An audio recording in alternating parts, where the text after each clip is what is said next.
알면 알수록 좋다. 쏟아지는 뉴스 속 알맹이만 떠먹고 싶은 욕심쟁이 당신을 위한 해설 팟캐스트 지지익선 뉴스 브리핑 지금 시작합니다. 고고싱. 안녕하세요. 저는 IT와 경제에 관심이 많은 김범래입니다. 안녕하세요. 국제정치에 대한 소식을 주로 전달해드릴 똘기입니다. 네, 오늘 제가 갖고 온 주제를 바로 말씀드리면 전 세계에서 가장 핫한 기업 그리고 가장 핫한 자동차 기업 바로 떠오르는 게 있죠. 테슬라. 네, 테슬라의 실적 보고서라는 제목으로 제가 준비를 했는데요.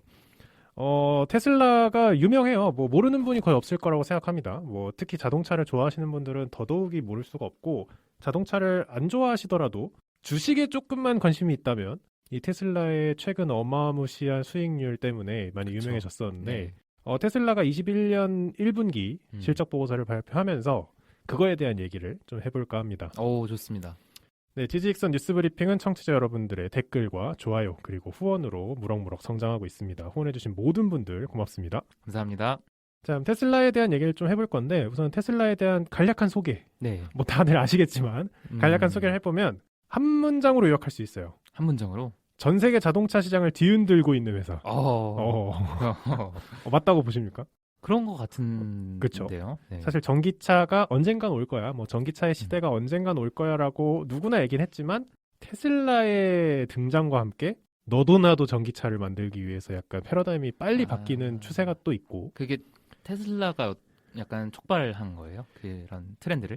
그러니까 다들 준비하고 있는데 갑자기 테슬라가 먼저 땅 하고 나간 거죠. 약간 그런 느낌이 있고.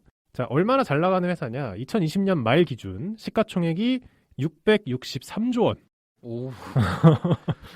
너무 큰 숫자예요. 제가 상상하기에는. 그죠? 우리가 뭐 볼 수도 없는 숫자인데, 네. 이게 어느 정도냐 큰 거냐면, 그러니까 어쨌든 시가총액 663조 원으로 전체 자동차 시장 중에, 그러니까 뭐 기업 중에 시가총액 1위예요. 이게 얼마나 큰 거냐면 1위가 있으면 2위도 있겠죠. 네네. 2위, 3위, 4위, 5위, 6위, 7위, 8위, 9위, 10위의 시가총액을 다 합쳐도 못 따라가요. 어우, 진짜 많네요. 엄청 많은 거예요. 그러니까 2위부터 10위까지가 어떤 회사들이냐면 다 아시는 회사예요. 뭐 폭스바겐 그룹, 네. 도요타, 닛산, 뭐 현대, GE, 포드, 혼다, 피아트 크라이슬러, 푸조, 뭐 이런 정말 유서 깊은 자동차 기업들의 시가총액을 다 합쳐도 2020년 말 기준으로는 테슬라를 따라잡을 수가 없었습니다.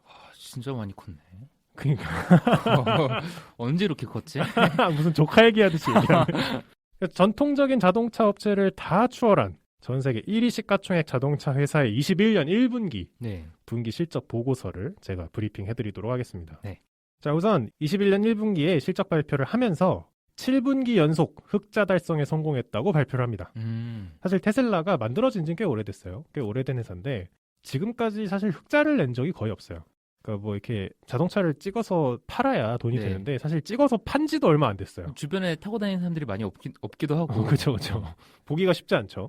근데 이번에 21년 1분기에 뭐 7분기 연속 흑자 달성에 성공했다는 것뿐만 아니라 역대 최대 분기 순이익을 달성했다. 오. 그게 얼마냐? 4,900억 원. 그러니까 순이익이. 네. 뭐 시가총액이 663조 원이니까 사실 조금 갸우뚱해지는데, 어떻게 순이익이 4,900억인데 시가총액이 663조 원이지? 약간 그런 생각을 할 수는 있지만 차이가 있네요. 근데 차이가 크죠. 그렇지만 어쨌든 자기들 입장에서는 역대 최고 분기 순이익을 얻은 겁니다. 그래서 이런 얘기가 있었어요. 와, 이 테슬라가 원래는 기대감이나 화제성 혹은 일론 머스크의 후광 이런 것 때문에 약간 고평가되던 테슬라인데, 이제 정말로 고부가 가치를 창출하는 전기차 회사가 됐나? 라는 평가를 받을 뻔했어요. 받을 뻔했어요. 그러니까 뭐 7분기 연속 흑자고 뭐 분기 최대 순이익이고, 이게 숫자만 보면 와, 이제 테슬라가 전기차 회사로서 반열에 올랐구나, 그렇게 생각할 수 있잖아요. 하지만 아니었습니다. 그 이유를 좀 얘기해 보면, 순이익 4,900억 원 중에 비트코인 시세 차익이 1,122억 원. 네. 그러니까 순이익의 한 5분의 1 정도가 비트코인 시세 차익이에요. 그러니까 실물 시장으로서 올린 이익은 그중 5분의 4밖에 안 되는군요. 그렇죠. 근데 더 신기한 건 탄소 배출권으로 얻은 수익이 5,900억 원. 오, 뭐야? 왜 이렇게 많아요? 이상하죠. 근데 뭐 한 번에 이해는 가는데 전기차 회사다 보니까 탄소 배출권이 많이 안 필요할 거 아니에요? 그렇죠. 근데 이게 이상하죠. 그럼 비트코인 시세 차익이랑 탄소 배출권 수익을 더해보면 순이익을 넘죠. 그러니까 약 4,900억 원이 순이익인데 지금 더하면 6천억 원 정도 되는 거의 거잖아요. 7천억 원 가까이 되는 거죠. 뭐 비용을 계산하더라도 조금 아리송하죠. 네. 실제로 테슬라는 차량 판매에서 적자를 기록했습니다. 1분기에도. 납득이 간다. 네. 그 차를 타고 다니는 사람들은 아직은 많지 않거든요. 그렇죠. 그래서 테슬라는 차량 판매에서는 1분기에 적자를 기록을 했고요. 비트코인 시세 차익과 이 탄소 배출권 수익으로 역대 분기 최고 수익을 얻은 거예요. 그러면 탄소 배출권은 또 왜 그렇게 갑자기 오른 거예요? 그래서 그 얘기를 조금 해드릴 건데 네. 우선 차량 얘기를 조금만 더 하면 차량 판매는 1분기 동안 테슬라가 18만 4,800대를 판매했습니다. 네. 뭐 많다고 생각하실 수도 있지만 폭스바겐 그룹은 동기간 동안 240만 대를 팔았어요. 그러니까 이게 시가총액이 말이 안 된다고 볼 수도 있어요. 이 정도 되면. 자, 그러면 다시 돌아와서 뭐 자동차 조금 못 팔았다 치고 네. 그 탄소 배출권은 뭔데 이렇게 수익이 많아? 라고 네. 생각할 수 있잖아요. 우선 탄소 배출권이라는 단어가 조금 생소하신 분들을 위해 말씀드리면 탄소 배출권은 그 친환경을 위해 지구를 살리기 위해서 정말 간단하게 얘기하면 한 기업에서 배출할 수 있는 이산화탄소의 배출 총량을 규제하는 겁니다.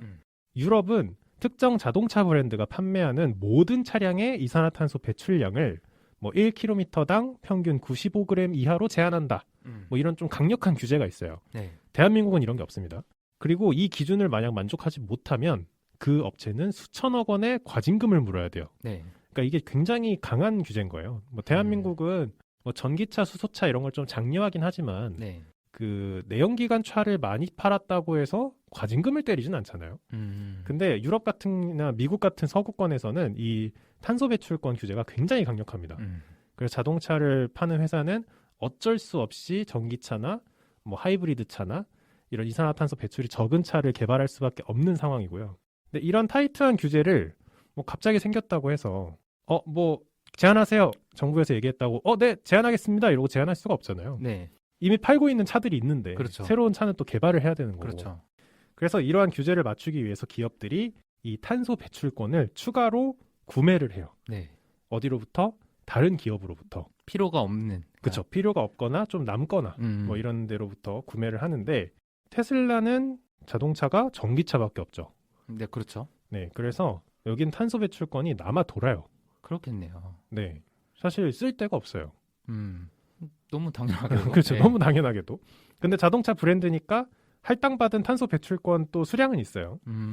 그래서 이거를 다른 자동차 회사에 팔아요. 네. 근데 이게 비싸대요. 저도 정확히는 모르겠지만 비싼 이유가 뭐냐면 이 규제가 너무 빡빡한 탓에 팔 수 있는 수량이 거의 없어요.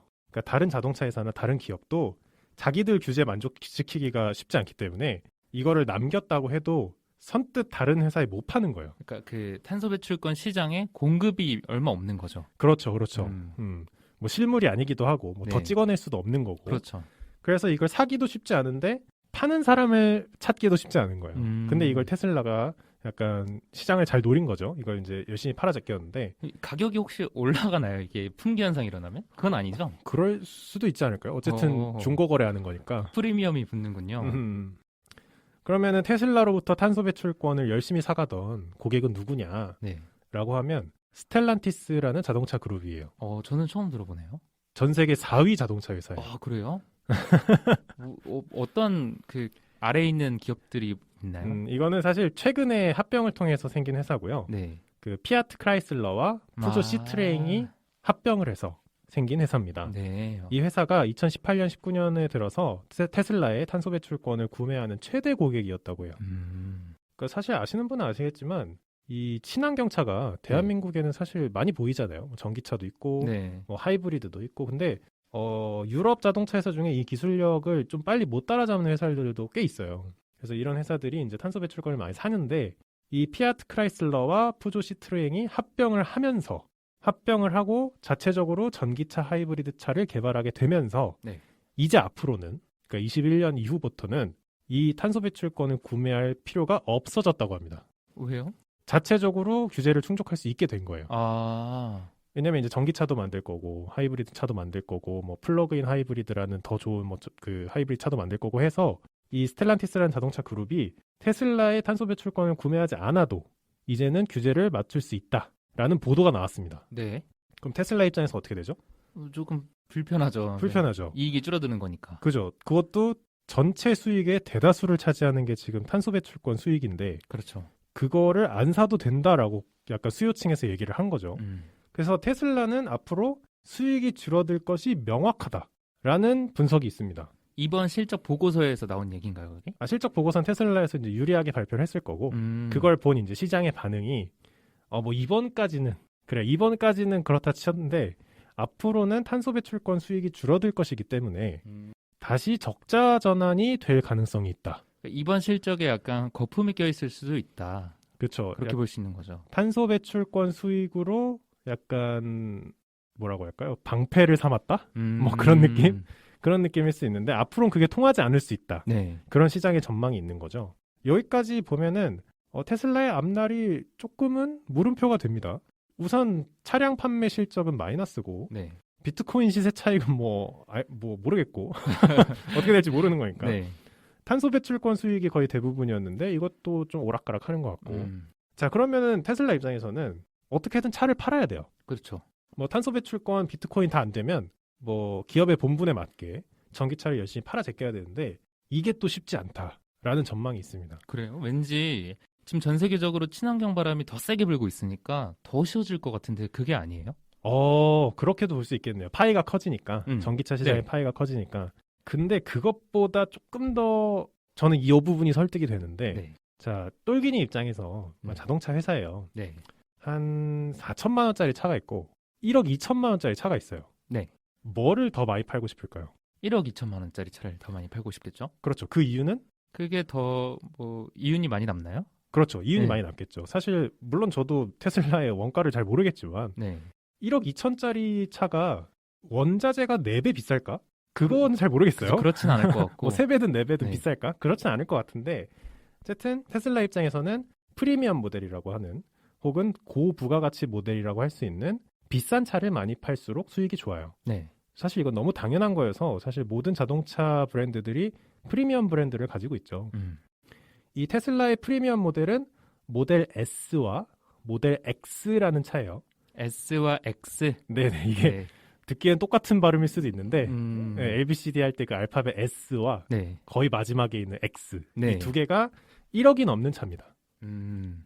그러면은 비싼 차가 있으면 조금 싼 차도 있겠죠. 그쵸. 그 싼 차가 모델 3와 모델 Y예요. 3, 그러니까 네. 숫자 3와 그다음에 알파벳 Y. 네, 맞아요. 여기 이름이 좀 이상한데 이게 뭐 그런 얘기도 있어요. 모델 S, 네. 3 그리고 X, 네. Y 합치면 섹시가 되거든요. 오, 그럴싸하다. 뭐 실제로 이런 얘기가 있어요. 오. 그러니까 그러니까 뭐죠? 알파벳 1을 그냥 3으로 쓴 거다. 뭐 그런 느낌이 있긴 한데 그래서 섹시 라인업이라고 하거든요, 이거를. 오, 진짜 그럴싸한데요? 네. 설득됐어. 네, 그중에 이제 이게 3와 Y가 좀 싼 모델이에요. 네. 대한민국 기준으로는 한 5천에서 7천 사이를 하는 모델인데 네. 테슬라 입장에서는 비싼 모델 1억이 넘는 약간 슈퍼카 모델들을 많이 팔면 수익이 많이 남습니다. 그리고 실제로 이런 쪽으로 프로모션을 많이 하는데 이게 쉽지 않아요. 이게 판매량이 모델 S와 모델 X가 판매량이 급감하고 있어요. 왜죠? 뭐 비싸서도 있겠지만 아까 뭐 18만 뭐 몇천 대 팔았다고 했잖아요. 그 중에 진짜 거의 대부분이 모델 3나 모델 Y예요. 그러니까 보급형 라인. 가격이 단순히 비싸서 사람들이 안 사는 건가요? 뭐 단순히 비싸서일 수도 있지만 대체제의 느낌이 있을 수 있겠죠. 나는 테슬라의 차를 타고 싶은 거지 네. 모델 S를 타고 싶은 게 아닐 수 있잖아요. 나는 테슬라의 차를 사고 싶어. 그래서 모델 3를 구매해. 그런 고객이 훨씬 많은 거죠. 자, 그러면 테슬라 입장에서는 모델 S나 모델 X를 좀 더 프로모션 해야 돼요. 네. 비싼 차를. 그렇죠. 근데 이게 또 쉽지 않은 게 절대적인 슈퍼카 강자들, 포르쉐, 뭐 람보르기니 네. 이런 데서 전기차를 내고 있습니다. 경쟁자가 생기는구나. 사실 람보르기니는 전기차에 진출을 하겠다고 선언을 했고요. 최근에 2023년까지 낸다고 했나? 뭐 그런 얘기를 했고 포르쉐는 전기차 라인업이 나왔죠. 타이칸이라는 차가 나왔습니다. 네. 이 차도 1억이 넘는 차고 사실 저는 그렇게 생각해요. 똘기님도 비슷할 것 같긴 한데 1억이 넘는 차 2대가 있습니다. 모델 S와 포르쉐 타이칸. 네. 둘 중에 하나만 가져갈 수 있어요. 그러면 사람들이 무엇을 가져갈 거냐는 거예요. 아무래도 포르쉐를 선택할 것인 게 네. 전통적인 강자이기도 하고 거기에 좀 더 뭔가 브랜드 값이 더 있는 느낌이에요. 맞아요. 제가 느끼기에는. 사실 저 같아도 뒤도 안 돌아보고 포르쉐 가져갈 것 같은데 네. 그리고 타이칸이 너무 이쁘게 생겼더라고요. 네. 디자인이 또 너무 이쁘고 그러니까 포르쉐가 그런 거죠. 테슬라가 1억짜리 차를 만든다고? 네. 야 1억짜리 차는 이런 거야. 드라이버들의 어떤 정서를 잘 공략했네요, 되게. 사실 그런 데이터는 포르쉐가 더 많겠죠. 그렇겠죠. 근데 이제 여기서 포르쉐 찬양은 그만하고 네. 어쨌든 하고 싶은 얘기는 테슬라가 비싼 차를 팔고 싶다는 건 너무나 당연하지만 그 비싼 차의 경쟁사들이 장난이 아니라는 거예요. 지금까지는 전기차가 없었기 때문에 네. 테슬라의 모델 S나 모델 X가 조금 각광을 받을 수 있었지만 그 절대 강자였던 포르쉐, 뭐 페라리, 뭐 람보르기니, 부카티 이런 애들이 전기차를 내기 시작하면 과연 모델 S나 모델 X가 그 자리를 지킬 수 있을 것이냐에 대한 물음표가 드는 거죠. 그래서 그런 얘기가 있습니다. 테슬라는 과연 프리미엄 전기차 브랜드의 명성을 유지할 수 있을 것인가. 그런 얘기가 있어서 오늘 테슬라의 21년 1분기 실적 보고서로 조금 브리핑을 해드리는 회차를 준비를 해봤습니다. 조금 앞날이 어둡게 느껴져요. 왜냐하면 그 자동차 업계를 잘 모르는 사람 입장에서 보면은 테슬라가 지금 이미지가 머스크 때문에 조금 안 좋아진다라고 생각하는 사람들도 있어요. 워낙 비트코인, 도지코인 관련해서 말을 너무 많이 하다 보니까 만약에 비싼 차를 사고 싶은 욕구가 허영심 때문이라면 테슬라 같이 좀 안 좋은 이미지가 붙어가기 시작하는 기업보다 기존의 프리미엄 브랜드로서 잘 되어가던 그 기업들의 차를 선택하지 않겠냐. 저는 이런 생각이 드네요. 근데 물론 반대로 아까 똘개님 말씀처럼 전기차 시장의 파이가 커질 거기 때문에 테슬라의 앞날은 밝다라고 생각하는 애널리스트도 많습니다. 네, 그렇긴 하지만 오늘은 조금 부정적인 견해를 좀 가져와서 말씀드린 게 조금 있고요. 네. 투자는 본인의 몫이니까 네. 듣는 분들도 테슬라에 혹시 투자할 생각이 있으시면 여러 자료를 찾아보시고 판단해 보시면 좋을 것 같습니다. 시가총액 1위가 뭐 언제까지 유지될지 한번 지켜보겠습니다. 네, 알겠습니다. 그래서 오늘은 이렇게 마무리하겠습니다. 감사합니다. 감사합니다.